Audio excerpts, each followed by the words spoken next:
सालों बीत गए। कुमुद अब 17 साल की है, जीतू 19 साल का। दोनों रोज जंगल में मिलते। जीतू, तुम बदल गए हो, अब तो बिल्कुल वीर लगते हो। पहले जैसे लड़खड़ाते थे, अब तो कदम भी मजबूत हो गए हैं। तुम्हें देखकर लगता है जैसे तुम किसी लड़ाई के लिए तैयार हो। तुम भी रानी लगती हो, पर डर लगता है राजा को पता चल गया तो वो गुस्से में कुछ भी कर सकते हैं। मैं बस यही सोचकर घबरा जाता हूँ कि कहीं तुम्हें कोई तकलीफ न हो जाए।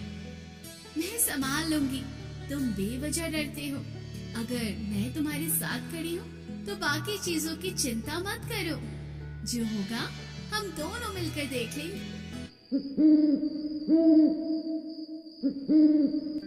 एक रात जादूगरनी ने पत्तों से जादू किया और अपने आप से कहने लगी, लकड़हारे के बेटे, तुझे पकड़ना ही होगा। तुझ में वो शक्ति है जिसे मैं वर्षों से ढूंढ रही थी। तू नहीं समझता, पर तेरे भीतर की आग मेरे जादू को भी झुका सकती है। मैं इतने सालों से तुझे तलाश रही थी, और अब जब तू मेरे सामने है तो मैं तुझे किसी भी हाल में हाथ से जाने नहीं दूंगी। अगले दिन जब जीतू जंगल में आया, जादूगरनी पेड़ से निकल पड़ी। कहाँ जा रहा है प्यारे लड़के? इतने छिपकर चलने से क्या होगा? मुझे तो तेरी चाल भी दूर से पहचान में आ जाती है। तुम कौन हो? अचानक सामने आकर इस तरह रास्ता क्यों रोक रही हो? तुम्हारी आवाज और अंदाज दोनों अजीब लग रहे हैं। साफ साफ बताओ, क्या चाहती हो? तेरी किस्मत, और किस्मत से कोई नहीं बच सकता। तू चाहे माने या ना माने, पर अब तुम मेरे रास्ते में आ चुका है। उसने मंत्र पढ़ा, हवा तेज चली, पत्ते उड़ने लगे। जीतू चिल्लाया, कुमुद बचाओ, मुझे बचाओ। और वो बेहोश होकर जादूगरनी की गुफा में खिंच गया। राजकुमारी जंगल पहुंची, पर जीतू कहीं नहीं था। वो दौड़ती हुई साधु के पास गई और कहा, बाबा, जीतू गायब है, मुझे बताइए वो कहाँ है? मैं हर जगह भागती रही, पर उसका कोई नामो निशान नहीं मिला। साधु ने आंखें बंद की। तृष्णा जादूगरनी उसे ले गई है। उसकी नजर बहुत तेज है और उसकी मंशा और भी गहरी।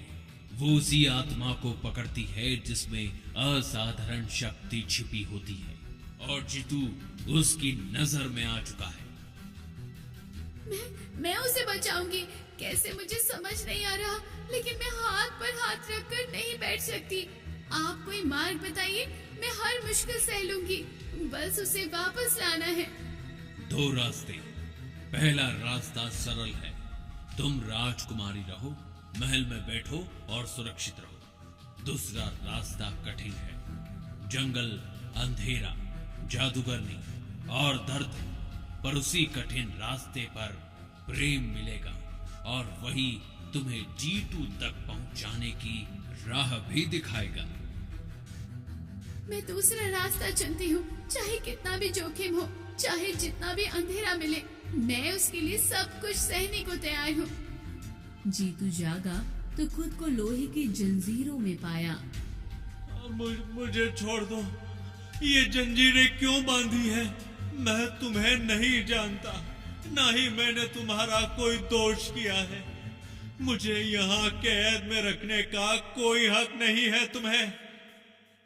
तेरे खून में पुरानी शक्ति है। तेरे पिता किसी समय में वन वंश के रक्षक थे। मुझे वो शक्ति चाहिए जीतू। तू चाहे इनकार करे, पर तेरे भीतर वही ताकत बह रही है जिसकी मुझे सदियों से तलाश थी, और अब मैं तुझे यूं ही नहीं जाने दूंगी। मैं कुछ नहीं जानता, तुम चाहे कितना भी कहो, मुझे अपने पिता की ताकत, वंश और जादू के बारे में कुछ भी समझ नहीं है। मुझे बस आजादी चाहिए, बस इतना ही। कुमुद अकेले जंगल में निकली थी। कांटे, अंधेरा, जंगली जानवर, वो पैर काटते हुए भी आगे बढ़ती रही। जीतू, मैं आ रही हूँ। मैं चाहे कितनी भी चोट खा लूं, तो जहाँ भी होगा मैं तुझे ढूंढ ही लूंगी। साधु प्रकट हुए। बेटी, तुझे 2 आखिरी परीक्षाएं देनी होगी। पहली परीक्षा भय की परीक्षा, दूसरी परीक्षा बलिदान की परीक्षा। सोच समझकर कदम बढ़ाना, क्योंकि दोनों ही आसान नहीं होंगी। मैं सब सहूंगी, चाहे जितना डर आए, चाहे कुछ भी देना पड़े, मैं पीछे नहीं हटने वाली। पहली परीक्षा जादूगरनी के पास एक काला झरना था।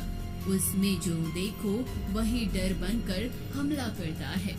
कुमुद उसमें झांकती है, उसे दिखता है जीतू मर रहा है। राजा उसे रोक रहा है। कुमुद रो पड़ी। ये झूठ है, मैं हार नहीं मानूंगी। डर खत्म हो गया। दूसरी परीक्षा बलिदान। काले दरवाजे पर लिखा था, जिसे तुम प्यार करती हो उसे बचाने के लिए अपना खून चढ़ाओ। कुमुद ने बिना सोचे हाथ काट दिया। जादुई दरवाजा खुल गया। अंदर जादूगरनी तीक्ष्णा बैठी हुई थी। जीतू जंजीरों में था। जीतू को छोड़ दो तीक्ष्णा, मैं हाथ फैलाकर विनती कर रही हूँ।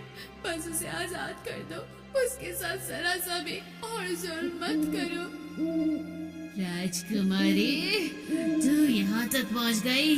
खून बहाया, दर्द सहा, पर बता तो सही, आखिर क्या दे सकती है तू? मुझे ऐसा क्या दे सकती है तेरे पास जिसकी कीमत जीतू की जान हो? अपनी जान भी दे सकती हूँ तीक्ष्णा, सच कहती हूँ। अगर मेरी सांसें रुकने से जीतू की एक सांस भी बचती है, तो मैं बिना सोचे अपना सब कुछ तेरे हवाले कर दूंगी। अच्छा, तो आज बलिदान की रात है राजकुमारी। देखूंगी कौन सा प्यार ज्यादा मजबूत है, मेरा जादू या तुम्हारा हौसला। जादूगरनी जीतू को त्याग करने वाली थी।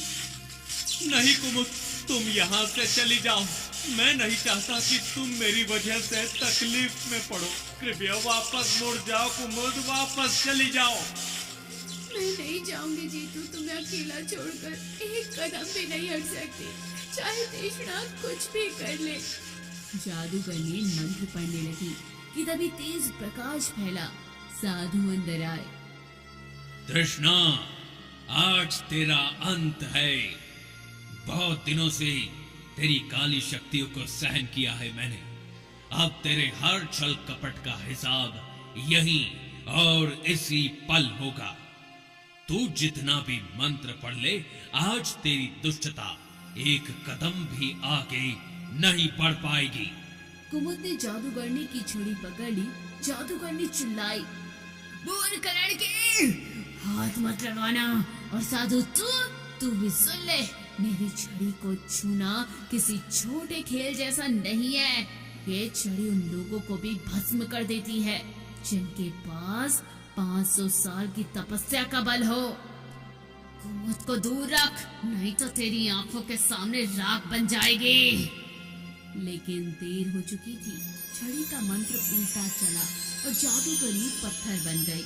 जीतू आजाद हो गया। कुमुद उसके पास भागी। तुम ठीक हो? सचमुच ठीक हो ना? मैं बहुत डर गई थी। मैं ठीक हूँ, लेकिन तुमने इतनी चोटें क्यों उठाई कुमुद? इतनी तकलीफ क्यों उठाई तुमने? क्योंकि मैं तुमसे प्रेम करती हूँ, बहुत गहरा प्रेम करती हूँ जीतू। तुम्हें खोने का डर ही मुझे यहाँ खींच लाया। जीतू ने उसका हाथ पकड़ लिया। राजा को सब पता चला। वो क्रोधित होकर बोला, राजकुमारी और लक्कड़हारे का बेटा, यह असंभव है, कभी नहीं। तुम मेरी बेटी होकर ऐसा चुनाव नहीं कर सकती। पिताजी, मैंने जीतू की जान बचाई है, अपनी जान जोखिम में डालकर। अगर ये प्रेम आपको गलत लगता है, तो फिर मैं भी गलत हूँ और मैं अपने इस निर्णय से पीछे नहीं हटूंगी। राजा कुछ देर चुप रहा। साधु ने कहा, जिस प्रेम की परीक्षा खून से हो, उस पर कोई राज सिंहासन भारी नहीं। जिस प्रेम में दर्द सहकर भी साथ निभाने का वचन हो, उसे कोई शक्ति नहीं तोड़ सकती। राजा पिघल गया। अगर मेरी बेटी उससे सच्चा प्रेम करती है और उसका मन उसी में अटका है, तो मैं कैसे मना कर दूं? कैसे उसके रास्ते में दीवार खड़ी कर दूं? हल में ढोल नगाड़े बजे। पूरा राज्य खुश था। जीतू राजकुमारी के सामने खड़ा था। मैं आज भी वही लकड़हारे का बेटा हूँ। चाहे मैं कितना भी बड़ा और मजबूत हो गया हूँ, मेरी जड़ें वही है। वही मिट्टी, वही जंगल और वही संघर्ष। और मैं आज भी वही लड़की हूँ, वही जिसने जंगल में तुमसे पहली बार मुलाकात की थी, वही जिसने तुम्हारे साहस और दयालुता को देखा और अपने दिल में जगह दी। समय बदल गया, पर मैं वही हूँ जो तुम्हारे साथ खड़ी है। दोनों ने विवाह किया। पूरा राज्य गूंज उठा। राजकुमारी कुमुद और राजकुमार जीतू की जय जयकार हो रही थी। जंगल अब भी खड़ा था, पर अब वो प्रेम की कहानी भी सुनता था।